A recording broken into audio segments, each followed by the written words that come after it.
네, 여러분 안녕하세요. 꽃비연 인사드립니다. 어느덧 푸르른 여름으로 접어들고 있습니다.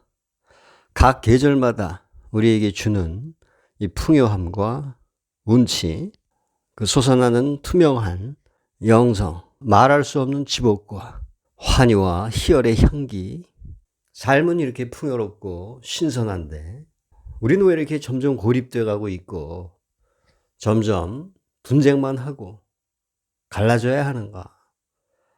자, 근본적인 대책과 수습 방안이 필요합니다. 꽃비연과 함께 그것을 한번 해결해 나가 봅시다. 자, 사람은 잘 변하지 않습니다. 자, 오른쪽으로 가르마를 탔던 사람들은 계속해서 그 오른쪽으로 가르마를 타요. 그것을 왼쪽으로 가르마를 타게 하는 것도 거의 불가능할 정도입니다. 그렇게 작은 것조차도 좀처럼 변하지 않는 것이 우리들의 삶이에요. 근데 지금 우리들은 그 에고를 내려놓아야 되는 엄청난 과정이 펼쳐지고 있다는 얘기입니다. 불가능한 거죠. 그러나 그러한 가능성이 전혀 없었다면은 이런 말을 할 필요도 없어요. 수천 년에 하나이긴 하지만은 그런 가능성들이 있었단 말이에요. 그 깨달은 자들의 출현이라는 것이 인간의 가능성을 보여준 예란 말입니다. 그럼 그런 사람들을 접할 때 우리가 그것을 어떻게 받아들여야 될 것인가? 추방하는 것이 과연 올바른 선택인가? 아니지요. 결국 예수를 추방한 결과 유대인들은 얼마나 많은 핍박을 받고 있습니까? 유대인들의 핍박은 필연적인 거예요. 진리를 매달았기 때문에 거기에 상응하는 대가를 받고 있는 겁니다. 히틀러는 유대인들이 만들어낸 결과물이에요. 깨달은 자들을 우리가 어떠한 자세로 받아야 되겠는가? 나에게도 저런 가능성이 있다는 걸 봐야 됩니다. 그들도 출생은 똑같았어요. 사람 몸에서 낳았고 또 우리들이 겪는 그러한 고통과 어려움 다 같이 공유하면서 그 경로를 다 밟은 사람들입니다. 그런데 그들은 깨달았다는 얘기입니다. 인간의식의 최절정에 오른 거예요. 왜 그것을 강조하는가? 거기에 삶의 가장 높은 그 엑스타시가 있기 때문입니다. 그럼 24시간 동안 완전한 지복과 환희와 희열 속에 있는 그 상태, 그것이야말로 우리가 다시 태어난 의미이고 존재하는 이유가 되어야 될 것입니다. 우리가 뭐하러 이러한 투쟁을 합니까? 그냥 하루하루 먹고 살기 위해서? 그럼 너무 비참하잖아요. 그래서 우리는 지금이라도 우리가 여기 왜 살고 있으며 여기서 그 짧은 삶 동안에 무엇을 어떻게 해야 될지에 대한 확실한 주체성이 있어야 될 것입니다. 그래서 저는 이 깨달음이야말로 우리가 이 짧은 생애에 얻어야 될 최고의 가치다. 20대 초부터 저는 그러한 다짐을 굳혀왔습니다. 근데 이 세상은 그러한 사람들을 키워주지 않거든요. 저도 엄청난 고통 속에 있었습니다. 일단 가정 환경, 부모가 그걸 이해 못하죠. 저희 부모들은 그 당시에 고대 국문과를 나온 나름대로의 엘리트예요. 그 당시 인류대학이라는 것은 쉬운 일이 아니었거든요. 그리고 아버님은 지금 시인으로서 꾸준히 활동을 하시고 계십니다. 그래서 앞으로 아버님의 시도 가끔씩 제가 이 기회를 통해서 소개를 해드릴까 해요. 그래서 저는 이 깨달음의 중요성을 계속 강조하는 것이고, 그러면 어떻게 그것을 우리가 성취할 수 있을까에 대한 그 방법론, 그러기 위해서 저는 미스터 허를 도입하는 거예요. 제가 누구보다도 애착을 갖고 관심을 갖고서 참여한 제 삶의 몇 안 되는 가치 가운데 하나가 바로 미스터 허의 아지트였던 것입니다. 그 전에는 아지트 밖에서 제 내면을 추구했고 또 한때는 석 달 동안 그 아지트 안에서 저의 내면을 추구했었습니다. 그러나 모든 방향이 저하고 맞지 않았던 거예요. 저는 명상을 강조하지만은 미스터 허는 원천적으로 명상을 차단합니다. 그럴 수밖에 없죠. 자기가 에너지를 넣었다 뺐다 하는 주관자가 되어야 되니까 당연히 명상과는 벽을 만들 수밖에 없는 거죠. 명상이라는 건 뭡니까? 자기 스스로 자기 안에 있는 에너지를 발견하는 게 명상이지요. 근데 미스터 허의 방식은 자기가 에너지의 주관자가 돼서 넣기도 하고 빼기도 하는 그러한 교리 아닙니까? 그럼 완전히 대치하는 거죠. 명상이 허용된다면은 누가 미스터 허를 찾아가겠습니까? 근데 현실은 참 아이러니한 게 명상보다는 미스터 허를 더 찾습니다. 그게 쉬우니까. 명상의 길은 가시밭길이에요. 하지만 미스터 허의 길은 그건 꽃길입니다. 400만 원만 있으면 구원받잖아요. 명상의 길은 자기 자신을 십자가에 매다는 기나긴 시련과 과정이 있어야 되는 길이에요.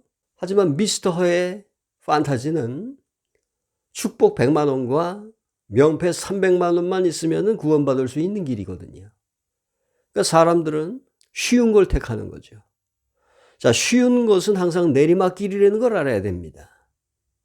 오르는 길은 어렵습니다. 내리막길은 쉬워요. 미스터 허의 판타지는 꿈속에서 배부른 음식을 먹는 것과 똑같은 거예요. 그게 영양가가 되겠습니까? 하늘을 나는 꿈을 꾼다고 해서 자유를 찾을 수 있겠습니까? 그래서 저는 미스터 허를 계속해서 선의적인 차원에서 인용을 해왔던 겁니다. 정치, 경제, 사회, 문화, 또 종교, 윤리, 도덕, 그 다음에 법학, 방송통신 뭐 이런 모든 전반적인 영역을 다 다루고 있기 때문에 인용할 만한 여지가 너무 많았던 겁니다.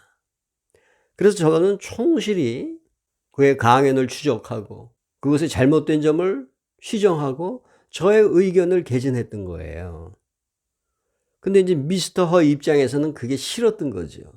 그러니까 미스터 허의 입장에서 저를 봤을 때 저는 스토커가 되는 겁니다. 그래서 가압류 풀어달라고 문자 보낸 것을 스토킹으로 엮은 거예요. 한편으로는 이해가 갑니다. 공익적인 차원에서 그것을 허용할 수 있어야 됩니다. 지금 자기 이름을 부른다고 계정을 정지시키는 법이 어디 있습니까? 자기 이름에 에너지가 있다 그랬잖아요. 그럼 그걸 많이 부르면 부를수록 점점 더 이 세상은 충만해지지 않겠습니까? 자, 이제 그러한 궤변을 중단하시고 악명이건 찬양이건 어쨌든 미스터 허로 인해서 이 세상이 움직이고 깨어날 수 있다면 얼마나 좋은 역할입니까, 그게? 악인의 역할도 아무나 할 수 있는 게 아니에요. 어차피 이 세상은 드라마 아닙니까? 그럼 드라마가 끝나면은 악인의 역할을 한 사람이건 선인의 역할을 한 사람이건 다 존경받게 돼 있습니다. 이건 우리끼리 싸우는 거예요. 자, 우리는 근본적인 것을 알아야 됩니다. 미스터 허가 왜 저렇게 타락했을까? 자, 히틀러의 일화를 예를 들겠습니다. 히틀러는 처음에 그림을 그리고 싶었어요. 그래서 미술학원을 찾아갑니다. 근데 히틀러의 외모와 이 모든 게 너무 초라했어요. 그래서 거절당합니다. 감수성이 강했었던 히틀러는 거기에서 분노가 일어났던 겁니다.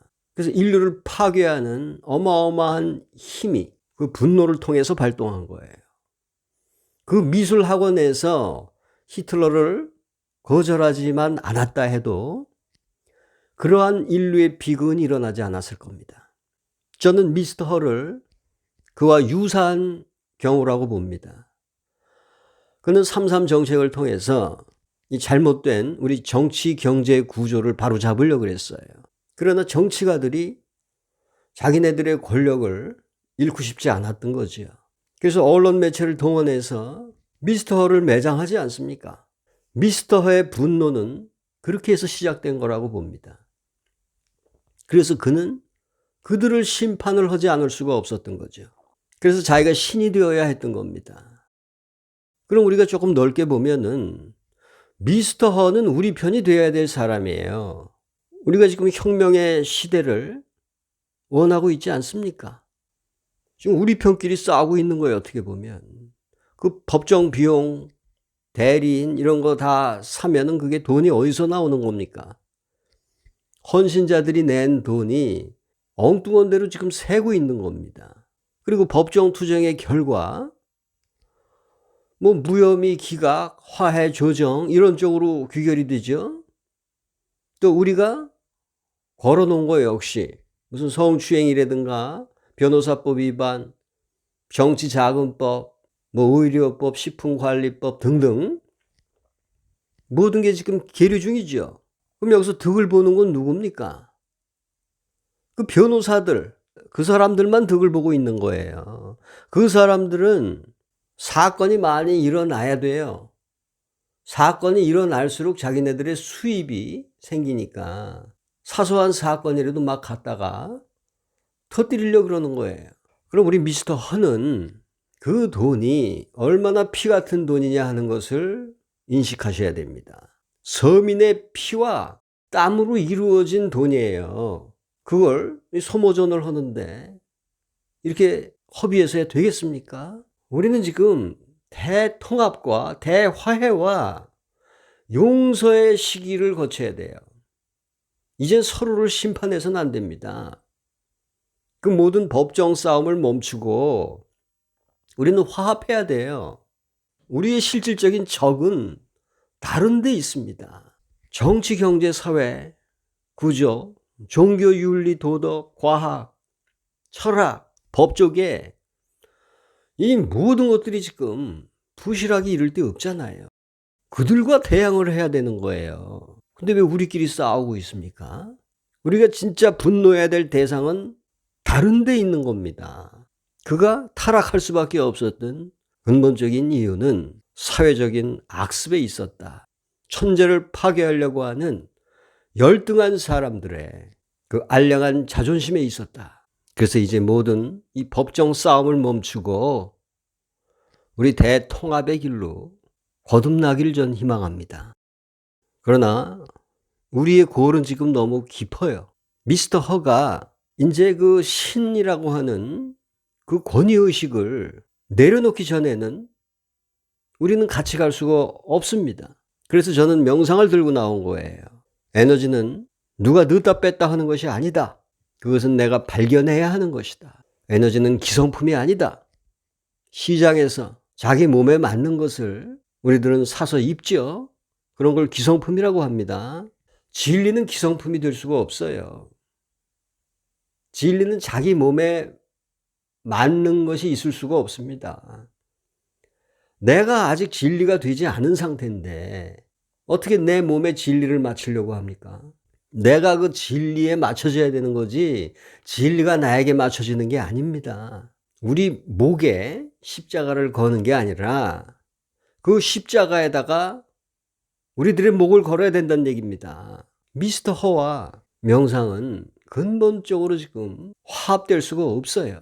자, 미스터 허와 마지막 이별의 순간에 그 백궁석 전망대에서 미스터 허는 저한테 자유가 뭐냐고 물어보더라고요. 그 자유라는 것은 마음에 구애받지 않고 행동하는 것입니다. 그랬더니 아니라는 거예요. 자기 마음대로 하는 것이 자유라는 거죠. 마음에 구애받지 않고 하는 것은 방종이라는 겁니다. 저하고 근본적으로 차이가 있었어요. 그 자기가 에너지를 넣다 뺐다 한다, 뭐 광채를 넣다 뺐다 한다, 자기 마음대로 한다 그러잖아요. 그것을 신의 능력으로 보고 있습니다. 저는 거기에 철퇴를 가하는 거예요. 완전히 잘못된 생각이다. 왜? 마음 자체가 구속이거든요. 마음 자체가 꿈이고 환상이에요. 마음 자체가 허구적인 겁니다. 그럼 마음대로 한다는 건 뭘 의미합니까? 계속해서 꿈을 꾼다는 얘기밖에 안 되는 거예요. 우리가 감옥 속에서 자유를 찾을 수 있습니까? 자, 감옥에 갇힌 죄수들이 그 안에서 지 마음대로 해봐야 결국 그 감옥 아니에요. 마음 자체가 구속이란 말입니다. 마음대로 해봐야 그 마음 안에서 마음대로 해봐야 거기선 절대로 자유를 찾을 수가 없는 거예요. 저는 그것을 지적했습니다. 핵심을 찌른 거죠. 저를 추방할 수밖에 없었던 이유입니다. 그게. 지금 이 원주 힐링파크에 주인 디안이라고 하는 분도 그 궁을 찾아왔었습니다. 근데 결과적으로 미스터 허와의 면담이 성립되지 못했어요. 제가 소개시켜 드리려고 모셔왔는데 미스터 허가 원천적으로 거부를 했습니다. 나는 명상의 길이 아니다. 내가 에너지를 직접 넣어주는데 그 명상이 뭐 필요하냐? 거기서 이제 단절이 일어난 겁니다. 그래서 제가 여기까지 성장해 온 거예요. 대화합과 용서와 통합의 길로 가기를 저는 진심으로 희망합니다. 감사합니다.